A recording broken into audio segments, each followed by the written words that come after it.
1970-80 കാലഘട്ടങ്ങളിൽ നമ്മുടെ മലയാള സിനിമയിൽ തിളങ്ങി മൺമറഞ്ഞു പോയ താരങ്ങളുടെ അവസാന സിനിമയും ജീവിതവുമാണ് ഇന്നത്തെ വീഡിയോയിൽ ഉൾപ്പെടുത്തിയിരിക്കുന്നത്. അതിനു മുൻപായി വീഡിയോ കാണുന്നത് ചാനൽ സബ്സ്ക്രൈബ് ചെയ്യാതെയാണെങ്കിൽ ചാനൽ ഒന്ന് സബ്സ്ക്രൈബ് ചെയ്ത് സപ്പോർട്ട് ചെയ്യണേ. അപ്പോൾ നേരെ നമുക്ക് ടോപ്പിക്കിലേക്ക് കടക്കാം. നമ്മുടെ ലിസ്റ്റിലെ ഒന്നാമത്തെ താരം MG സോമനാണ്. ഇന്ത്യൻ എയർഫോഴ്സ് ഉദ്യോഗസ്ഥനായിരുന്ന MG സോമൻ KPSC ഉൾപ്പെടെയുള്ള നാടക ട്രൂപ്പുകളിൽ പ്രവർത്തിച്ചതിന് ശേഷമായിരുന്നു മലയാള സിനിമയിലേക്ക് എത്തിയത്. PN മേനോന്റെ സംവിധാനത്തിൽ 1973 പുറത്തിറങ്ങിയ ഗായത്രി എന്ന ചിത്രത്തിലൂടെയായിരുന്നു സിനിമാ പ്രവേശനം. 1977 IV ശശിയുടെ സംവിധാനത്തിൽ പുറത്തിറങ്ങിയ ഇതാ ഇവിടെ വരെ എന്ന ചിത്രത്തിലൂടെയാണ് മലയാള സിനിമാ രംഗത്ത് മുൻനിര നായകന്മാരുടെ പട്ടികയിലേക്ക് സോമേട്ടൻ ഉയർന്നു വരുന്നത്. 1976 മുതൽ 1983 വരെ നായക വേഷങ്ങളിൽ നിരവധി സിനിമകളിൽ ഇദ്ദേഹം അഭിനയിച്ചിരുന്നു. പിന്നീട് 1983 മുതലാണ് വില്ലൻ വേഷങ്ങളിലേക്കും കോമഡി വേഷങ്ങളിലേക്കും ക്യാരക്ടർ റോളുകളിലേക്കും സോമേട്ടൻ മാറുന്നത്. സിനിമാ കരിയറിൽ 400-നടുത്ത് സിനിമകളിൽ അഭിനയിച്ച MG സോമൻ 1991 പുറത്തിറങ്ങി ജയറാം, സുരേഷ് ഗോപി, മുകേഷ്, ഊർവശി തുടങ്ങിയവർ പ്രധാന വേഷത്തിലെത്തിയ ഭൂമിക എന്ന ചിത്രം നിർമ്മിക്കുകയും ചെയ്തിട്ടുണ്ട്. 1976 തണൽ, പല്ലവി എന്നീ 2 സിനിമകളിലെ അഭിനയത്തിന് Kerala state film award best actor അവാർഡും ഇദ്ദേഹത്തിന് ലഭിച്ചിട്ടുണ്ട്. 1997 ജോഷിയുടെ സംവിധാനത്തിൽ പുറത്തിറങ്ങി സുരേഷ് ഗോപി നായകനായെത്തിയ ലേലം എന്ന ചിത്രത്തിലാണ് ഇദ്ദേഹം അവസാനമായി അഭിനയിച്ചത്. 1997 ഡിസംബർ 12 കൊച്ചിയിൽ വെച്ചായിരുന്നു നമ്മുടെ സോമേട്ടൻ മരണപ്പെട്ടത്. മരിക്കുമ്പോൾ ഇദ്ദേഹത്തിൻ്റെ പ്രായം 56 വയസ്സ് മാത്രമായിരുന്നു. മഞ്ഞപ്പിത്തമായിരുന്നു ഇദ്ദേഹത്തിൻ്റെ മരണകാരണം. നമ്മുടെ അടുത്ത താരം നടൻ സുകുമാരനാണ്. നാഗർകോവിലെ പ്രശസ്തമായ കോളേജിൽ ഇംഗ്ലീഷ് അധ്യാപകനായി പ്രവർത്തിച്ചുകൊണ്ടിരിക്കുമ്പോഴായിരുന്നു 1973 MT വാസുദേവൻ നായരുടെ സംവിധാനത്തിൽ പുറത്തിറങ്ങിയ നിർമ്മാല്യം എന്ന ചിത്രത്തിൽ അഭിനയിക്കാൻ അവസരം ലഭിച്ചത്. മികച്ച സിനിമയ്ക്കുള്ള ദേശീയ അവാർഡും കേരള സ്റ്റേറ്റ് ഫിലിം അവാർഡും ഉൾപ്പെടെ നിരവധി അവാർഡുകൾ ഈ സിനിമയ്ക്ക് ലഭിക്കുകയും ആദ്യ സിനിമയിലൂടെ തന്നെ സുകുമാരൻ ശ്രദ്ധിക്കപ്പെടുകയും ചെയ്തിരുന്നു. ആദ്യ സിനിമയിലൂടെ തന്നെ കഴിവ് തെളിയിച്ചിട്ടും വലിയ രീതിയിലുള്ള വേഷങ്ങളൊന്നും ഇദ്ദേഹത്തെ തേടിയെത്തിയിരുന്നില്ല.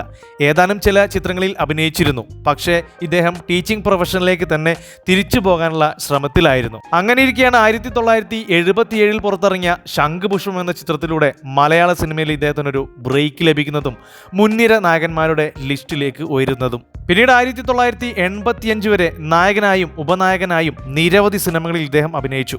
പിന്നീട് ക്യാരക്ടർ റോളുകളിലേക്കും വില്ലൻ റോളുകളിലേക്കും ഇദ്ദേഹം മാറുകയായിരുന്നു. ഏകദേശം 250 മുകളിൽ സിനിമകൾ അഭിനയിച്ച ഇദ്ദേഹത്തിന് 1978 MT വാസുദേവൻ നായരുടെ സംവിധാനത്തിൽ പുറത്തിറങ്ങിയ ബന്ധനം എന്ന ചിത്രത്തിലൂടെ മികച്ച നടനുള്ള കേരള സ്റ്റേറ്റ് ഫിലിം അവാർഡ് ലഭിച്ചിരുന്നു. TS സുരേഷ് ബാബുവിന്റെ സംവിധാനത്തിൽ 1997 പുറത്തിറങ്ങിയ ശിബിരം എന്ന ചിത്രത്തിലായിരുന്നു ഇദ്ദേഹം അവസാനമായി അഭിനയിച്ചത്. എന്നാൽ ഈ സിനിമയുടെ ഡബ്ബിംഗ് പൂർത്തിയാക്കാൻ ഇദ്ദേഹത്തിന് സാധിച്ചിരുന്നില്ല. മറ്റൊരു മിമിക്രി താരമായിരുന്നു ഇദ്ദേഹത്തിന്റെ ശബ്ദം അനുകരിച്ച് ഡബ്ബിംഗ് പൂർത്തിയാക്കിയിരുന്നത്. മലയാള സിനിമയിലെ ഇന്നത്തെ സൂപ്പർ താരങ്ങളായ പൃഥ്വിരാജിന്റെയും ഇന്ദ്രജിത്തിന്റെയും അച്ഛൻ കൂടിയായിരുന്ന സുകുമാരൻ 1997 ജൂൺ 16 തിരുവനന്തപുരത്ത് വെച്ചായിരുന്നു മരണപ്പെട്ടിരുന്നത്. മരിക്കുമ്പോൾ ഇദ്ദേഹത്തിന്റെ പ്രായം 49 വയസ്സ് മാത്രമായിരുന്നു. ഹൃദയാഘാതമായിരുന്നു മരണകാരണം. നമ്മുടെ ലിസ്റ്റിലെ മൂന്നാമത്തെ താരം മലയാളത്തിലെ ആദ്യ ആക്ഷൻ ഹീറോ ആയ ജയൻ സാറാണ്. നേവൽ ഓഫീസറായിരുന്ന ജയൻ സാറ് 1970കളുടെ തുടക്കത്തിൽ പേരില്ലാത്ത കഥാപാത്രങ്ങളായി ഏതാനും ചില സിനിമകൾ അഭിനയിച്ചുകൊണ്ടാണ് സിനിമാ രംഗത്തെത്തുന്നത്. ഇദ്ദേഹത്തിന്റെ ആദ്യ വലിയ കഥാപാത്രം വിധുബാലയുമൊത്തുള്ള ഒരു ചിത്രമായിരുന്നു. ഷൂട്ടിംഗ് പൂർത്തിയാക്കിയെങ്കിലും ആ സിനിമ റിലീസാകാതെ പോവുകയായിരുന്നു. എന്നാൽ 1974 പുറത്തിറങ്ങിയ ശാപമോക്ഷം എന്ന ചിത്രമാണ് ഇദ്ദേഹത്തിന്റെ ആദ്യ ചിത്രമായി കണക്കാക്കുന്നത്. 1976 പുറത്തിറങ്ങി പ്രേം നസീർ നായകനായെത്തിയ പഞ്ചമി എന്ന ചിത്രത്തിലെ വില്ലൻ കഥാപാത്രത്തിലൂടെയാണ് ജയന് മലയാള സിനിമയിൽ ഒരു ബ്രേക്ക് ലഭിക്കുന്നത്. പിന്നീട് 1978 തച്ചോളിയമ്പു, ഏതോ ഒരു സ്വപ്നം, ലിസ തുടങ്ങിയ സിനിമകളിലും അഭിനയിച്ചു. എന്നാൽ 1979 പുറത്തിറങ്ങിയ ശരവഞ്ചരം എന്ന ചിത്രത്തിലെ ആന്റി ഹീറോ കഥാപാത്രമാണ് ജയനെ സൂപ്പർ സ്റ്റാറാക്കി മാറ്റുന്നത്. ഡ്യൂപ്പില്ലാതെ സാഹസിക രംഗങ്ങൾ ചെയ്യാനുള്ള താല്പര്യവും ചിട്ടയായ വ്യായാമത്തിലൂടെ സംരക്ഷിക്കുന്ന ശരീര സൗന്ദര്യവും അന്ന് തന്നെ മലയാള സിനിമാ പ്രേക്ഷകർ നോട്ട് ചെയ്തിരുന്നു. എന്നാൽ ശരവഞ്ചരം എന്ന സിനിമ അന്ന് വരെ മലയാള സിനിമ സെറ്റ് ചെയ്ത എല്ലാ ബോക്സ് ഓഫീസ് റെക്കോർഡുകളും തകർത്തിരുന്നു. മാത്രമല്ല 1979 ഏറ്റവും അധികം കളക്ഷൻ നേടുന്ന സിനിമയുമായി മാറി ശരപഞ്ചരം. എന്നാൽ ശരപഞ്ചരം എന്ന സിനിമയുടെ റെക്കോർഡ് 1970 ഐ വി ശശിയുടെ സംവിധാനത്തിൽ പുറത്തിറങ്ങി ജയൻ നായകനായി എത്തിയ അങ്ങാടി എന്ന ചിത്രം തന്നെയായിരുന്നു ബ്രേക്ക് ചെയ്തിരുന്നത്. എന്നാൽ ആവേശം, മനുഷ്യമൃഗം എന്നീ സിനിമകളിൽ ഡബിൾ റോളുകളിലും ഇദ്ദേഹം അഭിനയിച്ചിരുന്നു. പ്രേം നസീർ, സോമൻ, സുകുമാരൻ, മധു തുടങ്ങിയ പ്രഗത്ഭ നടന്മാരോടൊത്തും ഇദ്ദേഹം ഒരുപാട് സിനിമകളിൽ അഭിനയിച്ചിട്ടുണ്ട്. 150ഓളം സിനിമകളിൽ അഭിനയിച്ച ജയൻ സാർ 1980 നവംബർ 16 കോളിളക്കം എന്ന സിനിമയുടെ ചിത്രീകരണത്തിനിടെ ഹെലികോപ്റ്ററിൽ നിന്നും വീണ് പരിക്കേറ്റ് മരണപ്പെടുകയായിരുന്നു. മരിക്കുമ്പോൾ ഇദ്ദേഹത്തിന്റെ പ്രായം വെറും 41 വയസ്സ് മാത്രമായിരുന്നു. കോളിളക്കമായിരുന്നു ഇദ്ദേഹം അവസാനമായി അഭിനയിച്ച ചിത്രമെങ്കിലും ഇദ്ദേഹത്തിന്റെ മരണശേഷവും ഒരുപാട് സിനിമകൾ റിലീസായിരുന്നു. ആക്രമണം, ഗർജനം, അറിയപ്പെടാത്ത രഹസ്യങ്ങൾ, എന്റെ സന്തോഷങ്ങൾ, അഹങ്കാരം തുടങ്ങി ഒരുപാട് ചിത്രങ്ങൾ ജയന്റെ മരണശേഷവും റിലീസിനെത്തിയിരുന്നെങ്കിലും ആ സിനിമകളിലൊക്കെ ശബ്ദം നൽകിയിരുന്നത് ആലപ്പി അഷ്റഫ് ആയിരുന്നു. പല ചിത്രങ്ങളിലും ഏതാനും ചില ഭാഗങ്ങളിൽ മാത്രമായിരുന്നു ജയൻ അഭിനയിച്ചിരുന്നത്. പിന്നീട് ബോഡി ഡബിളിനെ വെച്ച് ആ സിനിമകളൊക്കെ കഥ പൂർത്തിയാക്കി റിലീസ് ചെയ്യുകയായിരുന്നു. എന്നാൽ എത്ര കടുത്ത സാഹസിക രംഗങ്ങളാണെങ്കിലും സംവിധായകൻ നിർബന്ധിച്ചാൽ പോലും ഡ്യൂപ്പിനെ ഉപയോഗിക്കാൻ ഇദ്ദേഹം സമ്മതിക്കില്ലായിരുന്നു. ആ രംഗങ്ങളൊക്കെ തന്നെ ഒറ്റയ്ക്ക് തന്നെ ചെയ്യുന്ന സൂപ്പർ ഹീറോ ആയിരുന്നു ജയൻ സാർ. നമ്മുടെ ലിസ്റ്റിലെ അടുത്ത താരം നടൻ രതീഷാണ്. 1977 പുറത്തിറങ്ങിയ വേഴാമ്പൽ എന്ന ചിത്രത്തിലൂടെയായിരുന്നു രതീഷ് ഏട്ടൻ മലയാള സിനിമാ മേഖലയിൽ എത്തിയത്. എന്നാൽ 1979 KG ജോർജിന്റെ സംവിധാനത്തിൽ പുറത്തിറങ്ങിയ ഉൾക്കടൽ എന്ന ചിത്രത്തിലെ ഡേവിസ് എന്ന കഥാപാത്രമായിരുന്നു ഇദ്ദേഹത്തിന് വലിയൊരു ബ്രേക്ക് നൽകിയിരുന്നത്. ഐ വി ശശിയുടെ സംവിധാനത്തിൽ 1981 പുറത്തിറങ്ങിയ തുഷാരം എന്ന ചിത്രത്തിലൂടെയായിരുന്നു മലയാള സിനിമയിലെ മുൻനിര നായകന്മാരുടെ ലിസ്റ്റിലേക്ക് ഇദ്ദേഹം ഉയർന്നു വന്നത്. 81 മുതൽ 88 വരെ ഇദ്ദേഹത്തിന്റെ കരിയറിന്റെ മികച്ച കാലഘട്ടമായിരുന്നു. 1988 വരെ സൂപ്പർ സ്റ്റാർഡം നേടിയെടുത്ത ഇദ്ദേഹം 88 ശേഷം സിനിമകളുടെ എണ്ണം കുറയ്ക്കുകയും സിനിമയിൽ നിന്നും ഇടവേള എടുക്കുകയും ചെയ്തു. 4 വർഷത്തെ ബ്രേക്കിന് ശേഷം 1994 ഷാജി കൈലാസിന്റെ സംവിധാനത്തിൽ പുറത്തിറങ്ങിയ കമ്മീഷൻ എന്ന ചിത്രത്തിലെ വില്ലൻ കഥാപാത്രത്തിലൂടെയാണ് വീണ്ടും സിനിമാ രംഗത്തേക്ക് തിരിച്ചു വരുന്നത്. പിന്നീട് കാശ്മീരം, യുവതുർക്കി, ഗംഗോത്രി, രാവണപ്രഭു തുടങ്ങി ഏതാനും ചില സിനിമകളിൽ വില്ലൻ കഥാപാത്രമായി അഭിനയിച്ചു.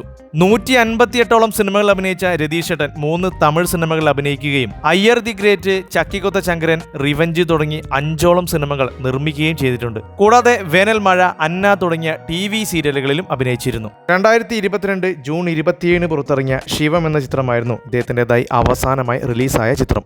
2002 ഡിസംബർ 28 കോയമ്പത്തൂർ വെച്ചായിരുന്നു ഇദ്ദേഹം മരണപ്പെട്ടിരുന്നത്. മരിക്കുമ്പോൾ ഇദ്ദേഹത്തിന്റെ പ്രായം 48 വയസ്സ് മാത്രമായിരുന്നു. നമ്മുടെ ലിസ്റ്റിലെ അടുത്ത താരം ഒരുപാട് കഥാപാത്രങ്ങളെ അവതരിപ്പിച്ച നടൻ വേണു നാഗവള്ളി. ആകാശവാണിയിൽ അനൗൺസർ ആയിരുന്ന വേണുചേട്ടൻ 1976 പുറത്തിറങ്ങിയ ചോറ്റാനിക്കര അമ്മ എന്ന സിനിമയിൽ ഒരു ഗാനം ആലപിച്ചുകൊണ്ടാണ് സിനിമാ മേഖലയിൽ എത്തുന്നത്. KG ജോർജിന്റെ സംവിധാനത്തിൽ 1979 പുറത്തിറങ്ങിയ ഉൾക്കടൽ എന്ന ചിത്രത്തിലൂടെയാണ് അഭിനയ രംഗത്തേക്ക് ഇദ്ദേഹം കടക്കുന്നത്.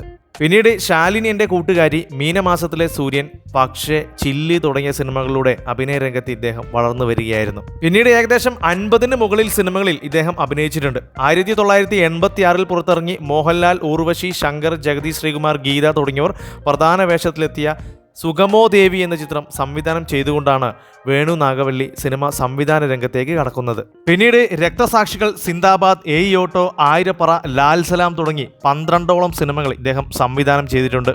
മാത്രമല്ല പ്രിയദർശൻ മോഹൻലാൽ കൂട്ടുകെട്ടിലെ സൂപ്പർ ഹിറ്റ് ചിത്രമായ കിലുക്കം ഉൾപ്പെടെ 14ഓളം സിനിമകൾക്ക് തിരക്കഥ ഒരുക്കുകയും ചെയ്തിട്ടുണ്ട്. 2009 പുറത്തിറങ്ങിയ ഭാര്യ സ്വന്തം സുഹൃത്ത് എന്ന ചിത്രമാണ് ഇദ്ദേഹം അവസാനമായി സംവിധാനം ചെയ്ത സിനിമ. ഇദ്ദേഹത്തിന്റെ അവസാനമായി പുറത്തിറങ്ങിയ ചിത്രം ഇദ്ദേഹത്തിന്റെ മരണശേഷം 2013 പുറത്തിറങ്ങിയ കരീബിയൻസ് എന്ന സിനിമയാണ്. 2010 സെപ്റ്റംബർ 9 തിരുവനന്തപുരത്ത് വെച്ചായിരുന്നു ഇദ്ദേഹം മരണപ്പെട്ടിരുന്നത്. മരിക്കുമ്പോൾ ഇദ്ദേഹത്തിന്റെ പ്രായം 61 വയസ്സായിരുന്നു. ഒരുപാട് ശ്രദ്ധേയമായ കഥാപാത്രങ്ങളെ അവതരിപ്പിച്ച നടനാണ് വിൻസെന്റ്. 1960കളുടെ അവസാനത്തോടെയായിരുന്നു വിൻസെന്റ് മലയാള സിനിമയിൽ എത്തിയിരുന്നത്. 69 പുറത്തിറങ്ങിയ റെസ്റ്റ് ഹൗസ് എന്ന ചിത്രത്തിലൂടെയാണ് സിനിമാ ലോകത്തേക്ക് എത്തുന്നത്. ആദ്യ സിനിമയിൽ അഭിനയിക്കുമ്പോൾ ഇദ്ദേഹത്തിന്റെ പ്രായം 23 വയസ്സായിരുന്നു. പ്രേം നസീർ, സത്യൻ, ജയൻ, മധു, സോമൻ, മമ്മൂട്ടി, മോഹൻലാൽ തുടങ്ങിയ മലയാളത്തിലെ ഒട്ടുമിക്ക പ്രമുഖ താരങ്ങളോടൊപ്പവും ഇദ്ദേഹം അഭിനയിച്ചിരുന്നു. ശ്രീദേവി, ഷീല, ജയഭാരതി, വിജയശ്രീ, വിധുബാല, റാണി ചന്ദ്ര, ശ്രീവിദ്യ തുടങ്ങിയ നായികമാരോടൊപ്പം ഇദ്ദേഹം അഭിനയിച്ചിരുന്നു. 160 മുകളിൽ സിനിമകളിൽ അഭിനയിച്ച ഇദ്ദേഹം ആ കാലത്തെ മലയാളത്തിലെ റൊമാൻറ്റിക് ഹീറോ ആയിരുന്നു. 1991 IV ശശിയുടെ സംവിധാനത്തിൽ മമ്മൂട്ടി നായകനായെത്തിയ ഇൻസ്പെക്ടർ ബെൽട്രാം എന്ന ചിത്രത്തിലാണ് ഇദ്ദേഹം അവസാനമായി അഭിനയിക്കുന്നത്. 1991 ഓഗസ്റ്റ് 30 തമിഴ്നാട്ടിലെ മദ്രാസിൽ വെച്ചായിരുന്നു ഇദ്ദേഹം മരണപ്പെട്ടിരുന്നത്. മരിക്കുമ്പോൾ ഇദ്ദേഹത്തിന്റെ പ്രായം 44 വയസ്സ് മാത്രമായിരുന്നു. ഹൃദയാഘാതമായിരുന്നു ഇദ്ദേഹത്തിന്റെ മരണകാരണം. നമ്മുടെ അടുത്ത താരം നടൻ ശ്രീനാഥാണ്. 1978 പുറത്തിറങ്ങിയ ശാലിനി എന്റെ കൂട്ടുകാരി എന്ന ചിത്രത്തിലൂടെയായിരുന്നു ശ്രീനാഥ് മലയാള സിനിമാ രംഗത്തെത്തുന്നത്. ചെറുതും വലുതുമായ വേഷങ്ങളിലൂടെ ഏകദേശം 100-നടുത്ത് സിനിമകളിൽ ഇദ്ദേഹം അഭിനയിച്ചിരുന്നു. മലയാളത്തിന് പുറമെ തമിഴ് സിനിമകളിലും ഇദ്ദേഹം അഭിനയിച്ചിരുന്നു. സിനിമയിൽ മാത്രമല്ല, തമിഴ് സീരിയലുകൾ ഉൾപ്പെടെ ഏകദേശം 14ഓളം TV സീരിയലുകളിലും പ്രധാന കഥാപാത്രങ്ങളെ ഇദ്ദേഹം അവതരിപ്പിച്ചിരുന്നു. 2009 പുറത്തിറങ്ങിയ കേരള കഫേ എന്ന ചിത്രത്തിലാണ് ഇദ്ദേഹം അവസാനമായി അഭിനയിച്ചത്.